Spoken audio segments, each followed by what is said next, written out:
Welcome to another episode of Witty CFB. Your host Rob Dheply here, and on today's episode, we're going to be discussing the ending to the Miami Virginia Tech game last night that ended in one of probably the most controversial calls that I've seen in recent memory when it comes to college football. Now, just to give some context back and forth, I mean Virginia Tech was up 10 points going to the half, and Cam Ward, they come back, they score 14 unanswered.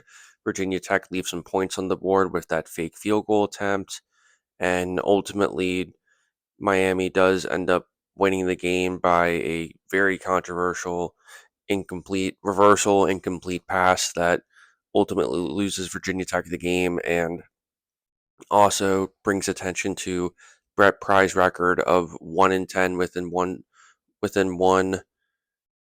within less than 7 points of winning the game. So, with that said, I mean, obviously, you know, there's a couple elements that you can look at this. I think let's talk about this from a practical perspective in terms of how I think one can argue that Virginia Tech shouldn't even been in this situation to begin with.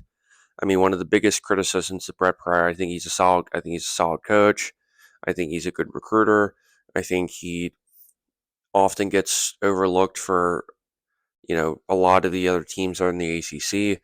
I mean, there was a lot of hype surrounding him this year until they, until they didn't really show up very good against, week one versus Vanderbilt. And then they, kind of fell apart here. Then they've played decent the past couple weeks, but, right now they're 2-3 after that record. But I think one of the biggest criticisms that you can put surrounding Virginia Tech is some of the clock management stuff, and also kind of how they handled the end of this game.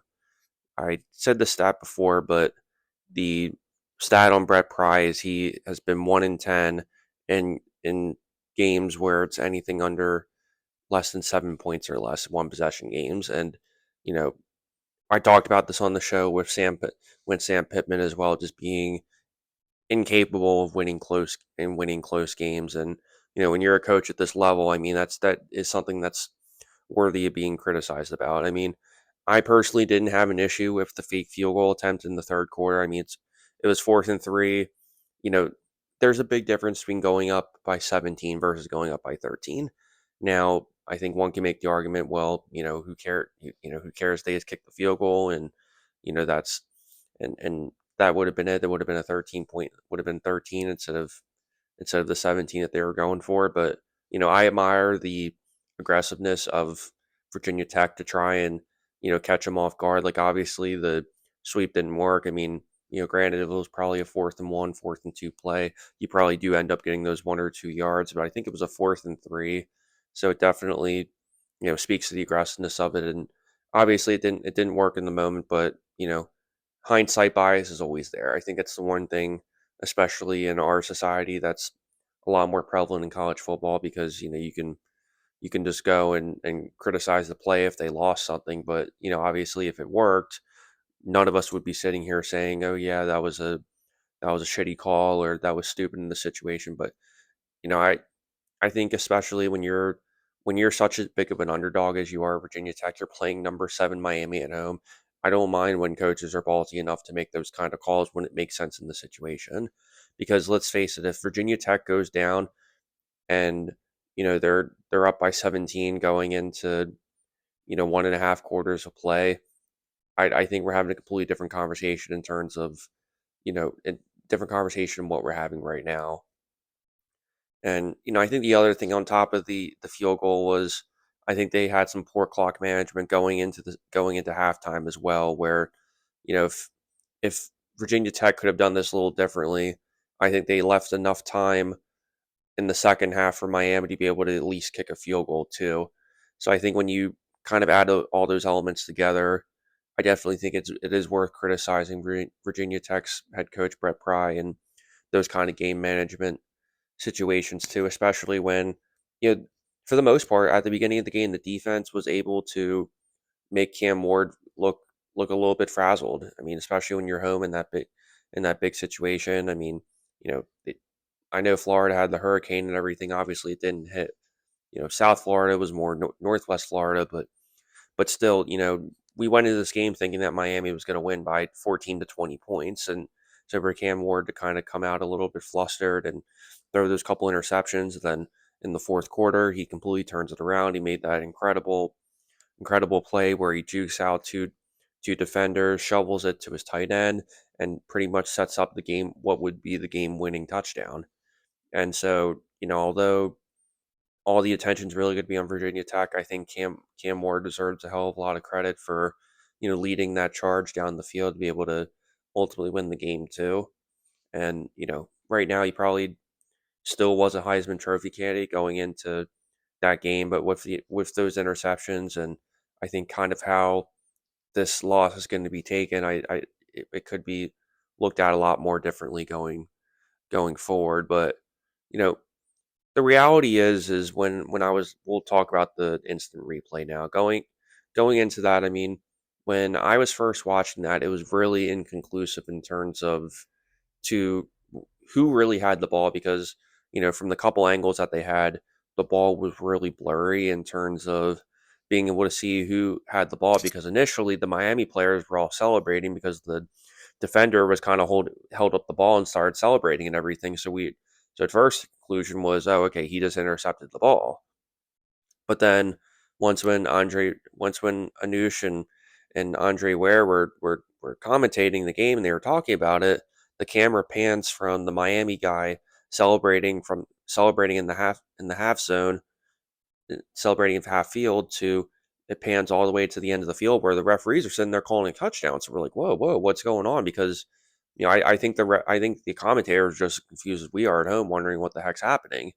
So so then they're signaling a touchdown, and so we watch the replay a little bit, and at least to me on the surface, I think to me it looks more conclusive that he caught the ball than the Miami defender somehow knocking it out or jarring the ball loose.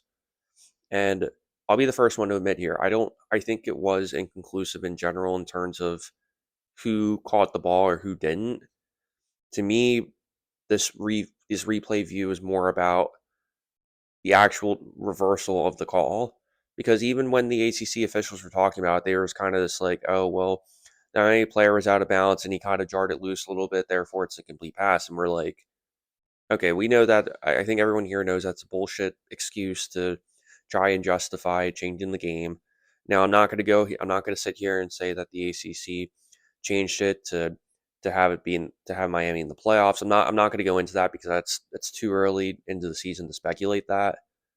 All I know right now is the call doesn't make sense, because yes, they do have to go to the ACC to talk about the play the play in general, which I understand, but at the same time, you know, it really does come down to it is an officiating thing, or is it the ACC telling them that? I don't want to believe it's the ACC telling them to reverse the call, but I think the fundamental issue that we have here is there was just no way to reverse that call based on what we saw, because I think you can make just as much as the argument that he caught it cleanly and was a touchdown, versus making the argument of, okay, it looked like that the Virginia Tech wide receiver initially had the catch and perhaps either juggled it, or the Miami defender jarred it loose enough to the point where you can argue that he didn't completely make the catch. Now, I think college football has the same sort of syndrome as the NFL, where it's sort of, I think this is an example of the rules as being overcomplicated. Like, back 20 years ago, there wasn't a dispute on what a catch was. You could look at the naked eye, you can look at the replays and objectively be able to say, okay, yes, that's a catch, or no, that's not. And it goes back to the college football having a 2-minute warning now, and this big replay, because it took them. They were reviewing this for almost 10 minutes, reviewing this, because I was trying to figure out what the score of the Washington Rutgers game was. But in any event, I think most importantly, this call, I think, is indicative of two things. I think it's indicative of the college football trying to be too much like the NFL. I mean, they were sitting there for 10 minutes trying to make this call, which I think, quite frankly, is way too long. And, when I was sitting there thinking about it, I'm like, okay, if they're taking this long, then the only way they're taking this long is to try to justify reversing the call. So that's number one. I think number two, I think in that situation you have to keep it, whatever you call it on the field, because there's no way you can sit there and actually switch the call either or. Like I think if the referees on the field decide to call an incomplete pass on the field, and even looking at that replay, I would argue that you couldn't have reversed that either.